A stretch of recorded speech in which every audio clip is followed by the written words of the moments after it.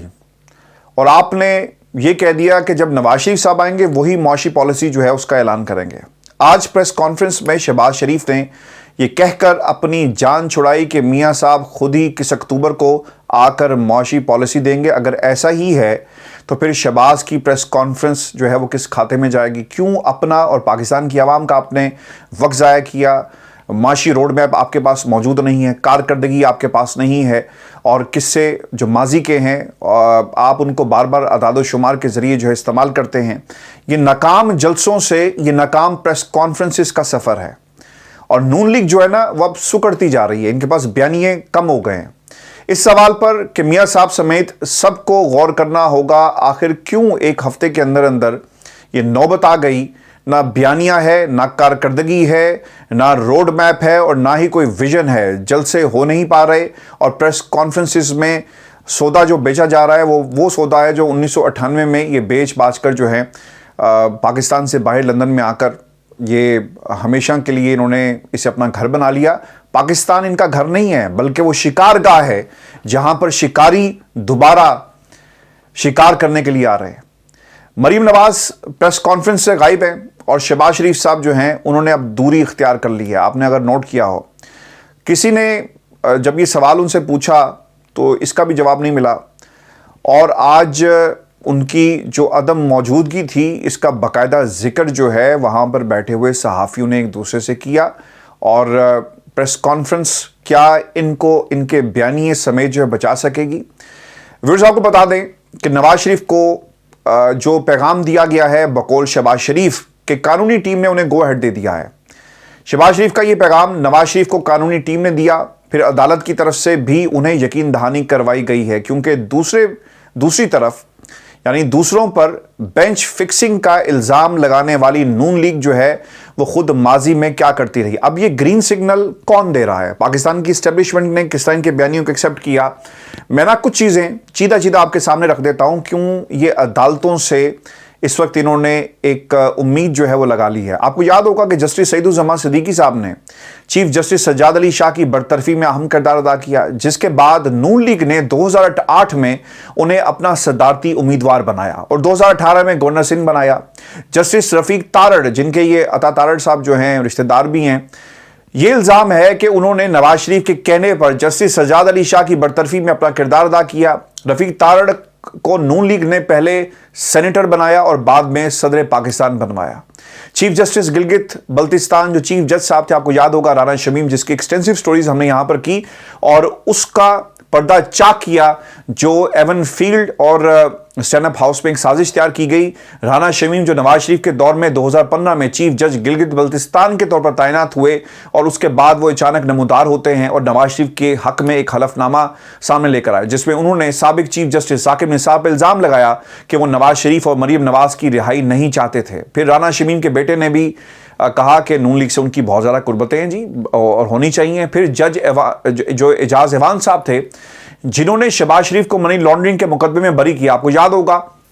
پھر انہیں شہباز شریف کی ریٹائرمنٹ کے بعد انفارمیشن کمشنر تعینات کر دیا گیا اور آج یہی سوال جو ہے وہاں پر بیٹھے ہوئے ایک صحافی نے